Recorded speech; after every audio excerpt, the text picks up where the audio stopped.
Who knew? There's a whole thing with avocados from Mexico. It's actually the cartels make more money off of avocados than cocaine.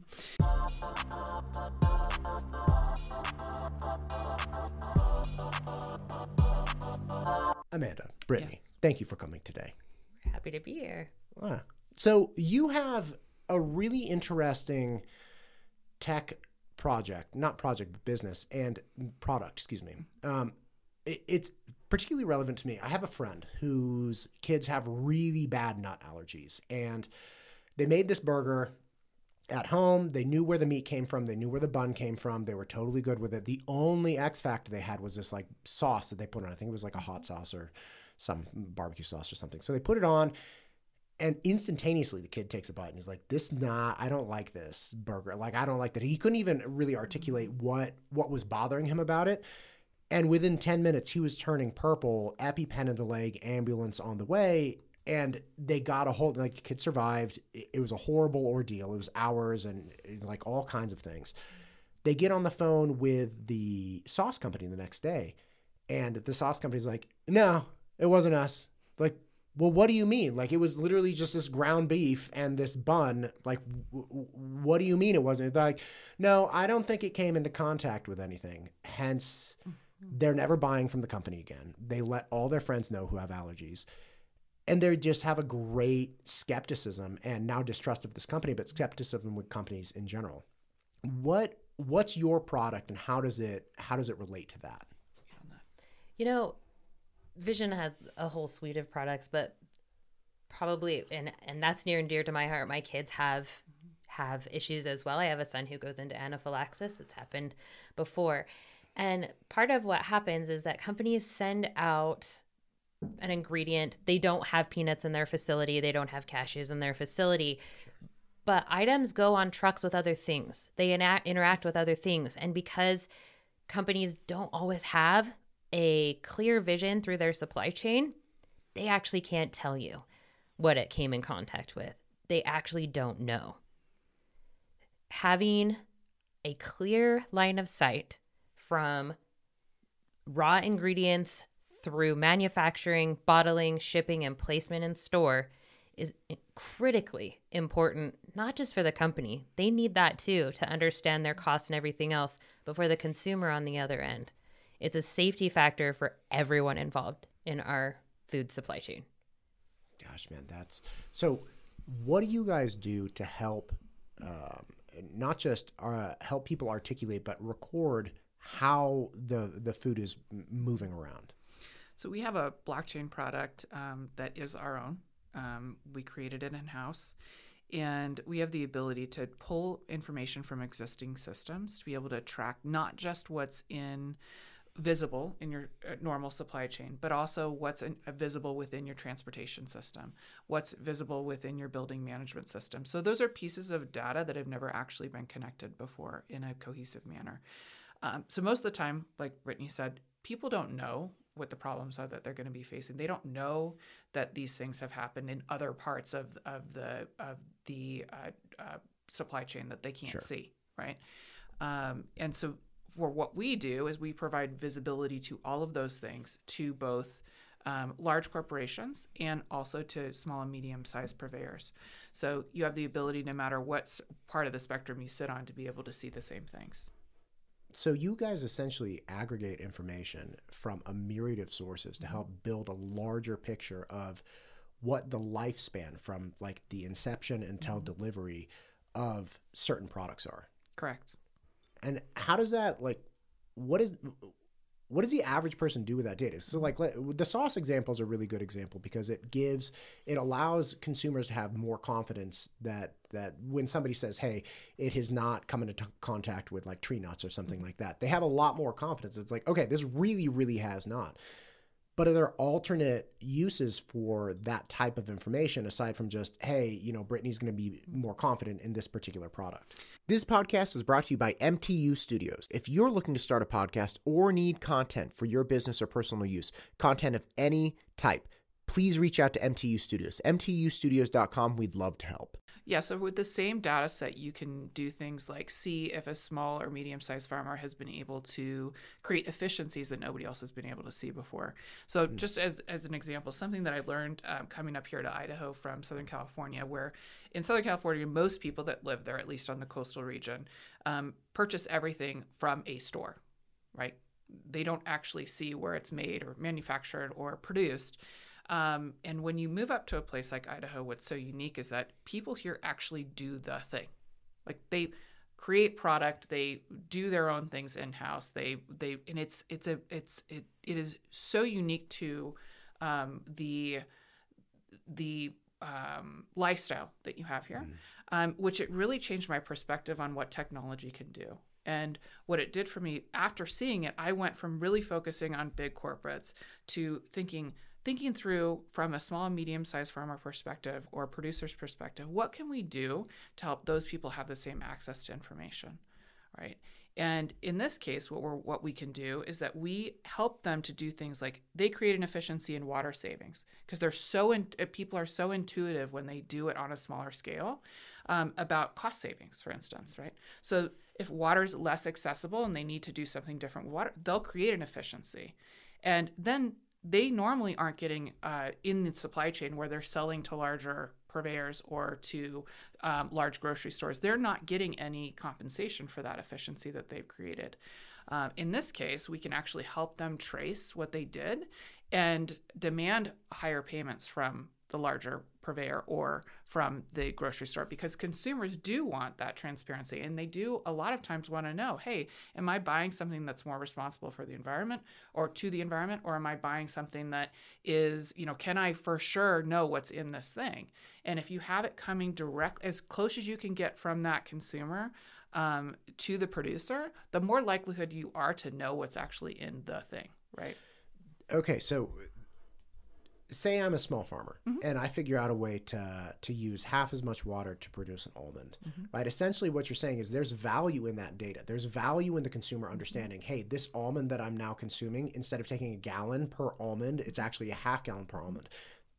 And like you see this all over the grocery stores, right? Like you go to Whole Foods or something and they have like the humanitarian index of like 1 to 5 or something like that. They're like, no, we were really nice to the pig before we slaughtered it.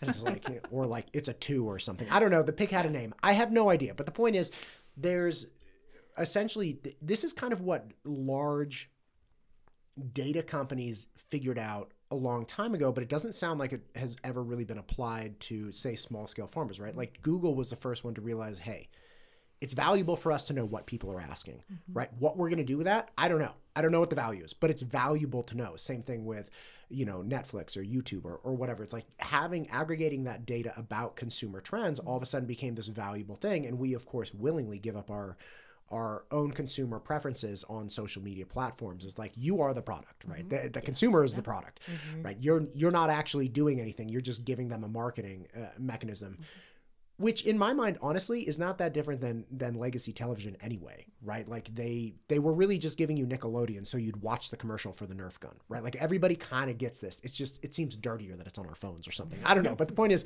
so you're figuring out avenues to actually monetize and bring value to data sets that people, one, classically weren't collecting on their own, and two, didn't know how to monetize. Correct. Damn, that's awesome. Well, it's also, it's allowing people to participate in large credit markets that they didn't have the ability to access before. Also, getting access to capital just in general is really difficult for a small and medium-sized farmer. You have some of the larger folks that, obviously have built-in incentives to do things the way they've historically done them. That does not include involving a small or medium-sized farmer, right?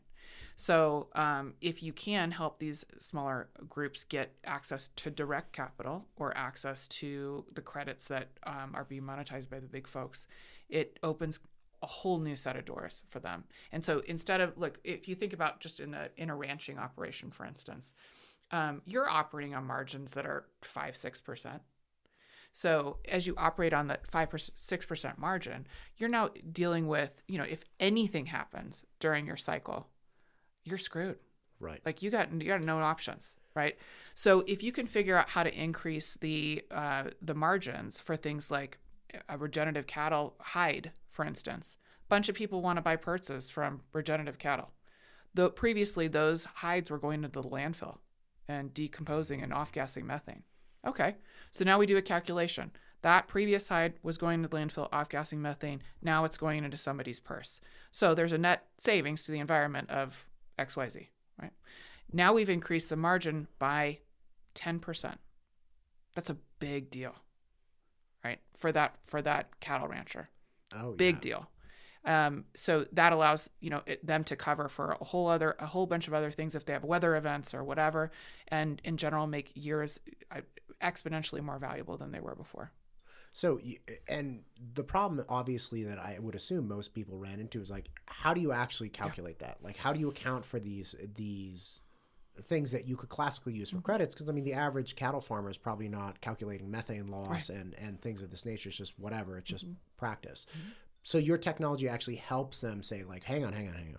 All of these things you're doing, all of these little nuances here, these are all worth something. You may not understand how, and you may not even have the existing mechanism to collect the data to make them valuable, but we can help you aggregate this data and actually increase what was in general a very, very slim profit.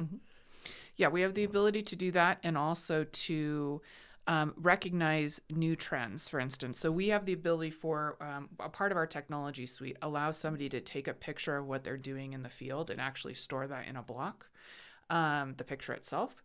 So they can do things like if they are using less water, they can take a picture of their water usage on a daily basis. Say they don't have a meter, because a lot of farming operations don't have meters even. And so we can utilize AI to review what they've done and calculate the credit accordingly. That kind of tech never existed for them before, right? And they don't have to go and fill out a big form and try to, justify what they're doing to some third-party operator who's in France who, speaks a different language and is asking questions in terminology they don't even use. They can take a picture and automatically have that supported and blocked in the block. So there's provenance that it actually was done, so that in the future, for instance, if even if right now there's no quote unquote water credit, but that gets developed 5 years from now, they can go back historically and say, oh, look, this is what I was doing that whole time, and I've generated this amount of credits during this life cycle, and I'm going to go monetize that now. And then they can participate with the big boys in the markets, and that's a big deal. Man, that's wild. How many farmers and organizations like this are you working with? We have about 10 right now. And we're working on for the small and medium-sized ranching operations. So we're primarily focused at the moment on cattle, and we're moving into a couple other places within the food and ag world. Obviously, this technology can be applied across industry, but for us, it's this focus on being in the middle of a ranching and farming community or ecosystem where you can see the real value. It's all, the consumers can see actually what they're eating. The farmer can see where their product is going. There can be a closed loop on that where they get feedback from the consumer directly about the product that they're ingesting. And just thinking about on the other side of this is the consumer. This is different than when you apply for, or when you take part in a Facebook infrastructure program, right? Or if you take part in Google. Yes, there's an exchange of data for a service, but the difference is that you're not ingesting that. Like there's something much closer to home when you're actually ingesting the product that you're contemplating. Right. You start having different questions about it, right? Where is this real? Is it organic? Is this non-GMO? Whatever it is that you care about. I'm really agnostic to what the thing is that you care about. Sure. I'm saying I want you as a consumer to have the ability to make the decision. You as a purveyor to have the ability to make the decision about what you buy, who you use for transportation, how careful they may be or not with their actual product that they're providing to the end consumer. So. Right. And there was a large documentary that I actually watched. I don't know why I watched it, but I did. But it was about this large kosher farming operation. where this individual had figured out there was a real lack in high quality, consistent kosher meats. And so he and his family had made this giant farm, and it was somewhere in the Midwest. And they slowly brought in a lot more workers. It became a real classic like company town where, 70% of the people were engaged directly or, one level away from working for this company. And ultimately, the reason the documentary was made is because ultimately it was found out that the practices that they were espousing to be engaged in with the food production were not actually what was going on. Plus, they had a ton of illegal workers, and they were also engaged in some manner of check fraud. So there are all kinds of problems. But one of the biggest issues is that these people kosher consumers had been buying this product for them for a long time, like multiple decades, and really believed that what they were purchasing was in fact what it was labeled as, but it turned out that it wasn't. And I think there's a reckoning coming with the world in that the consumer is starting to have access to things that can actually verify what companies are saying about their practices or their product. And companies are actually going to have to put up that data or relinquish the capacity to say, hey, this is kosher, or this is organic, or this is whatever. It's like, show me, like, where is it actually recorded that you're doing what you're saying you're doing?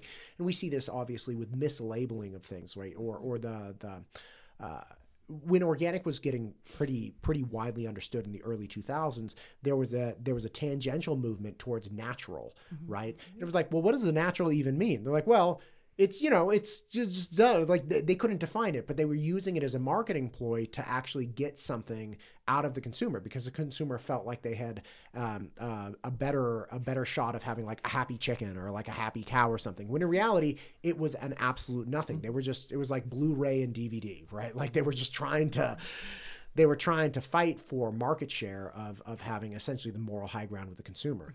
But now consumers are realizing, like, look, yeah, I want to feel better about it, but I want to have confidence that I can feel better about it, right? And so with a product like ours, we have the ability to not only utilize the blockchain, obviously, to create provenance, but then you have to ask the question, okay, how can you trust, even if it's tracking the original event, how can you trust that event was true and correct in what it recorded? And what we have the ability with a certain type of AI called neuromorphic AI to be able to prove, or at least justify, that those events really were the real thing. It's pretty easy to do. It is extremely hard to cheat in a neuromorphic AI environment. So, explain something that you would verify using this. If you don't mind. So an example would be like in the avocado trade. It turns out, who knew? There's a whole thing with avocados from Mexico. It's actually, the cartels make more money off of avocados than cocaine. Everybody likes guac. I mean, clearly. And so they've been doing a bunch of deforestation in order to harvest these avocados that are going to Costco and Walmart, et cetera. And none of us know this, right? This was not until recently when they did a big expose on this. But there's an ability with AI to actually track the truth of how far the avocado came from. So you can pinpoint between satellite mapping and what they claim are the truck trips from the avocados on exactly where the orchard was that the avocados were grown in. And so you can try to lie, but there's only a certain amount of avocados that can be grown at one location. So you could try to say, well, all 3,000 of these avocados came from this plot because that was the legal plot, right? Well, actually only 200 can be grown there in a certain period of time. So if you have 17 purveyors say that they got all of their avocados from the same lot that was legal, right? It's clearly not happening, right? So then you can tell the company that you're doing business with, hey, you better double check on this thing because this is not the real deal. Okay, you just kind of shattered my whole image of every chip and guacamole I've ever had. I had no idea that this was a problem. Why do we have these conversations? Like, can't we just live? Right before Super Bowl Sunday, we're ruin guacamole for you. No joke. I have a friend who's making, it was like he got on the community Facebook page and he has this like legendary guacamole that absolutely just, like, you have a bite of it, you're like, this is some shit right here. Mm-hmm. It's great. And now, so he's selling it for Super Bowl. He was like, hey, look, 6-ounce containers. They're just, everybody wanted it. So he's like, well, I guess I could sell it. Like, it's going to take all day to like make this guacamole, these batches, right? And he's probably going to take every avocado that like Albertsons has. And now every time I eat a chip, I'm just going to be like, damn it, man, like deforestation in Mexico or something. Well, but part of all of this is being alerted to these issues in the first place. There's so many stories in the news right now. There's, child labor trafficking in cocoa, and there's the drug cartels are involved now with all of this. We find all these things out later. Part of what we're doing is to make it so that you can know those things beforehand and be informed so that you can make the best decisions for yourself. And so that we actually, when we go to hold a company accountable, potentially to say, did you know this was happening? Everyone knows the answer, right? Right now, you see them on the news and they go, no, I had no idea. That was definitely someone else's fault. That was not me. Now, there's provenance from beginning to end. And those people who sometimes aren't bad people actually say before it ever hits the public, oh my gosh, where did we source our cocoa from? This is a problem. You guys keep using the phrase provenance. Explain this to me. And it's like I have an idea of what you're saying, but I'm a monkey. So like you got to help me out here. Like, what do you mean, Brittany? Provenance is really proof of, well, it can be proof of life, proof of concept, proof of, it's really just proving where it came from first and then tracking it through. And the truth is, I'm probably going to turn this over to our CEO because as far as our tech goes, that's not my high point. Just think about it as a stamp. It's stamped in stone that it actually happened. And this is who did it. There, you cannot change it. If you did need to go back, I give a good example because some people get scared about using it. They're like, "Oh God, now once we have it on, it's in stone. You cannot change it. What if it was an anomaly? Like, what if it was a false positive?" Right. Example would be like a strawberry farm. They could have a situation where a batch of strawberries tested positive for E. coli. So they're having a panic moment, like, "Oh, do I really want to use this tech? Because then, now it says I had it, and it just then you would have a sub block." I know it's a little technical, but you'd be able to correct it with, these are the 3 tests we ran subsequent to this that showed that I actually didn't have that. That was a false positive. So there's absolutely a way to show that what you did after you saw the positive, now I went through and took these steps to make sure that either was or was not correct. So you're showing that you did your diligence, but that is all stamped and cannot be changed. So nobody, no matter what, can go back in and change what was originally recorded. There's no key to it. There's nothing that can go back and be changed on it. You can go and amend it and show certain corrections, but you cannot change the original insertion. Yeah, there's at the corporate level, like first off, what kind of shady ass company is like, well, I just actually don't want to know. Right. Like man, but there are all kinds of problems with this. Again, I saw a documentary years ago about a consumer trend happening with larger banks. And of course, they're getting caught by the old people who like read their mail, they open it up and they're like, what's this $4 charge, right? Mm-hmm. And, like I don't even look at my bills. Right. I'm a terrible consumer. I'm just like, whatever, take my money.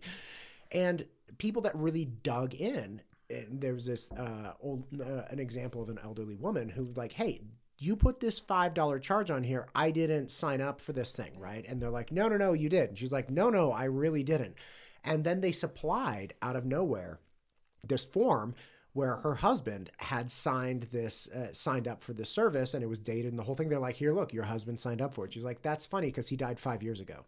Mm-hmm. Right. So false signatures. So we as especially adults, and raising kids and kind of like our middle age, we're moving so fast. Mm-hmm. It's almost impossible to actually track this stuff down accurately. But if that company that had falsified some form to like scam the lady of $5, if that company had actually had something like what you're talking about, you would have been able to verify like, hey, look, your employees, because maybe the CEO, let's make the gross assumption that this was not a policy in place, that perhaps there were quotas that people had to like upsell their customers onto like a different TV service or a phone service or whatever it was. There are just problems within the compensation networks and programs that lead people like Wells Fargo, for instance, to make really bad decisions and like robo-sign people up for checking accounts and falsify documents just to get these quotas and bonuses. In reality, like it comes down to, okay, nobody really knew, or we had set up this incentive structure that had this unintended consequence. Yeah, I give it a 98% chance that the CEO of Wells Fargo had any idea that that was going on. I mean, it's kind of like a rounding error, right? The problem is it actually affected customers. And the fines that they got from that same thing, that same event, ended up costing them, I think it was like 15x of the revenue that they had previously generated. And what are they going to go? They can't go recoup those dollars from the salespeople. Right. So, they obviously ate that. And the untold cost in consumer confidence. Oh, and I mean, think about that especially for their elderly customers who do trust their banker. And, that completely eroded the confidence that they had in an institution that was previously very well respected. So for those, for the larger companies, what we see for them is that we provide transparency and almost it almost scares people within the organization enough that those things will not occur just right off the bat. Once they know that they are being, that the data is being tracked so closely, you're going to have a whole different set of incentives that end up popping up because they're going to say, oh, I don't want to get caught in the middle of this thing. And this is obvious now that the people are paying attention to what's going on. So things like mixing in cheaper ingredients, for instance, would be a great example.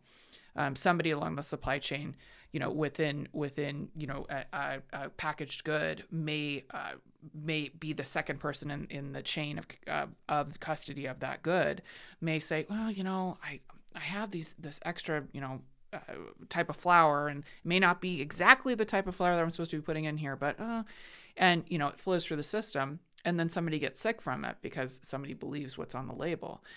Tracking it back, that supplier is going to be much more careful because they're going to lose that larger customer, right? They're going to lose the bigger purveyor within the equation. And so it's different than it used to be where you wouldn't be able to track it down. Now it's going to be pretty obvious that you're going to get caught. So, okay, but this is obviously good for consumers. Yeah. Right? Like, point blank. There's no question about that. But how are you convinced? Like, you likely don't have to cajole and convince that much, but how are you communicating to larger companies saying, hey, look, you might find out your baby's ugly, but you can fix it, right? Like, is that essentially the sales pitch, which is you're going to uncover a lot of stuff that you may not want to see, but in the absence of doing that, you set yourself up for this liability and potential risk that, yeah, you don't know you have problems, but you also don't know what horrible things could be coming down the pipe. Mm-hmm. So we have a hybrid blockchain. So most blockchain that people think of is actually all on public ledger, which means that right off the bat, people can see what's being posted down to a granular level. For us, we have a private chain where each individual customer owns their own blockchain.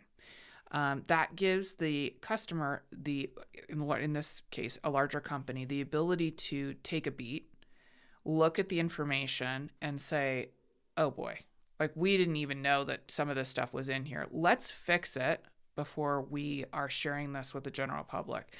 And it behooves them to do that, right? Because if they can take a minute, they look at it, it's going to happen before they're caught, right?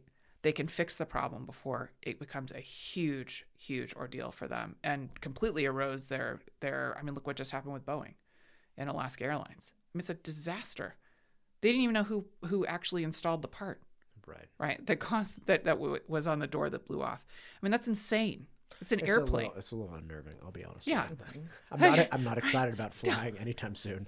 I mean, that's like, really? Is this where we're at? And with our technology, we have the ability to look into the supply chain, be able to see these holes, these gaps in where people aren't tracking right now, identify them, help them install systems so that they will be able to provide us with the data that we need so we can show them the view.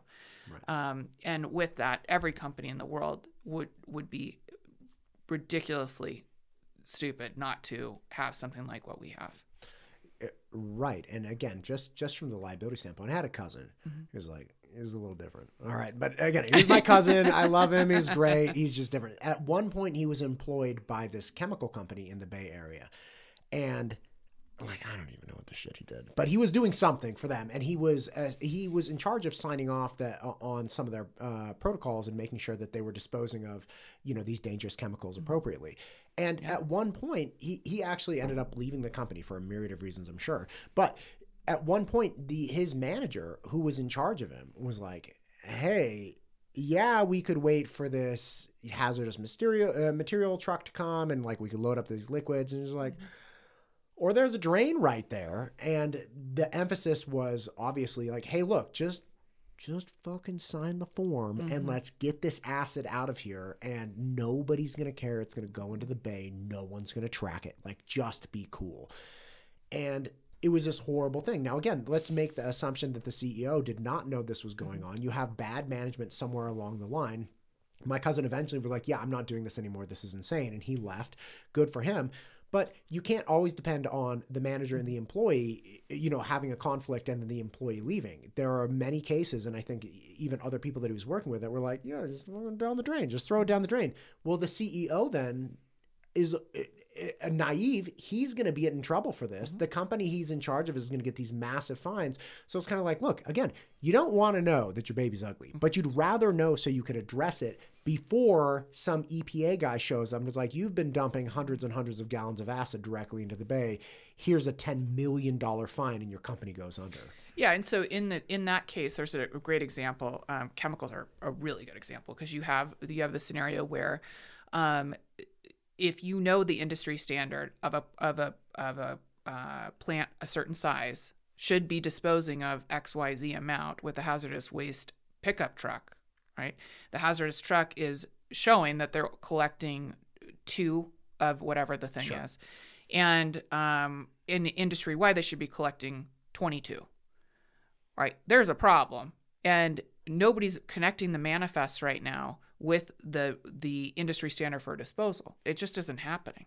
And so that immediately would signal to a CEO before the EPA showed up where they can go and do their own research, self-report and say, yeah, this was an issue that was occurring. We've corrected it. This is the corrective action that we've taken. Then they address it, right? And they can address it on their own terms. But so that's the difference between what some people are doing in the blockchain tracking and tracing world and what we're doing is that we do it at such a granular level that you are able to then utilize AI to figure out the anomalies. And there's another piece too with all of that. You mentioned the $10 million fine that they get from the government. Sure. No company is naive enough to think that's where their problems stop. It's not the $10 million fine from the government. It's the hundreds of millions of dollars in lost business because you lost everybody's trust. Companies are aware that they need transparency because it's like our COO, Andrea Sorensen, says, we make the right thing, the easy thing, and the profitable thing. It can be really easy to keep track of what you're doing. And it's the right thing for the environment not to dump acid down there. Right. It's also way more profitable for you if you don't. That's a beautiful thing. I actually did some work with making a lot of content and helping this. It was an industrial reuse company, right? So they essentially figured that there are all these biolabs all throughout the world and people buying, like $20,000 microscopes and way more expensive material. But the problem was that nobody was actually tracking where these pieces of equipment were going. And if you it's like, okay, look, I know we got this microscope like 2 years ago, but there's this newer model and it does this thing and I need this thing. They're like, okay, fine. In good faith, they buy the new microscope. Like, but what do we do with this old one? Well, eventually you just start clogging up lab space, which you're paying untold numbers of dollars because you have this sterile environment. And so it's like floor to ceiling, they're stacking up these microscopes. They're not being decommissioned properly. They're not being stored. In some instances, they were being stored in off-site sheds. So like there was one spot in Germany, they literally had a barn filled with tens of millions of dollars of equipment that was in various states of disrepair and neglect. And they're clearing this thing out. They're like, okay, we don't even know if we can get this stuff working again. Like, but if we can, this is worth millions of dollars. Like, what are you doing? And it's not even a brokerage concept where they would sell it to a different company. They were able to redeploy these things within the actual large company, right? So like you have a worldwide lab, you can actually get a secure storage facility and redeployment. So they're not, because whoever got rid of the 2-year-old microscope may not need that microscope, but there might be somebody else who's like, hey, look, the 2-year-old microscope is perfect for me. It's no problem. But they're not, the right hand is not talking to the left hand. And when you have like 20 hands and it happens to be spread across the world, it becomes this incredible logistic nightmare, and people just kind of wash their hands of it. They're like, look, cost of doing business, ditch the $20,000 microscope. We don't really care. So it's, in that case, again, the profitable thing is also married to the right thing, which makes everybody happier. Yeah. And think about all the waste that is going to create in the landfill, because if it does sit in a facility just decomposing, right, instead of being reused somewhere, it's just silly. There's no point in having that kind of waste. Right. We don't need to do it. Right. Well, listen, we have to have a much longer conversation. I know you guys are on a short time frame here. Is there anything you want to say kind of in closing? Because I know, again, we have a time frame. We would love to come back and talk again. This has been such a fantastic experience. Probably for me, just what we're doing is something I'm incredibly proud of, to be really enabling small farms and entrepreneurs and all of these people that deserve every bit of attention and deserve all of the good things that come to huge corporations. I'm really excited about what that means for the future. Yeah, it's so interesting to be a part of a process and a team like we have. I've had some pretty successful businesses in my time, and done some things that have been pretty cool. But this is definitely a moment where, we just came out of stealth mode at CES, and it was incredible. And to watch the team just flourish and connecting our customers, helping them interact with bigger suppliers and bigger customers as well. All of that, the whole ecosystem has just been awesome to see develop, and I'm excited to see what happens this year. Yeah, it is really cool to recognize that there's now technology that, smaller people without the resources, without the departments looking for credits and efficiencies and collecting data, the smaller people that are maybe like a mom and pop style farm or business can get the same types of tax credits that are enjoyed by the larger corporations that just have full-time staff just filling out forms and collecting all of the info, and they know how the game works. And that's part of what keeps the larger people siphoning off profits from the actual suppliers, right? Because you have smaller mom and pop suppliers of, say, beef or garbanzo beans or whatever, that are doing the work and not making the profit because the larger corporations have the capacity to take advantage of all this stuff. And doubling down on that point real quick before we end here, I think it is important to know that we were just on the phone this morning with one of the largest dairy users in the world. Actually, I think the largest dairy user in the world. And is that like Dreyer's ice cream or something? It doesn't matter. Keep going. But when we were having this conversation with them, they're proactively paying their small, medium-sized farmers more than the product bears on the open marketplace right now, because they want to support good labor practices. And so there are companies that are really doing some cool stuff in the sector. And so for them, we also want to incentivize those players too, to keep doing the thing, right? So it's not the big bad wolf at the door. A lot of times it's just connecting the value propositions for both parties. And that's what we do.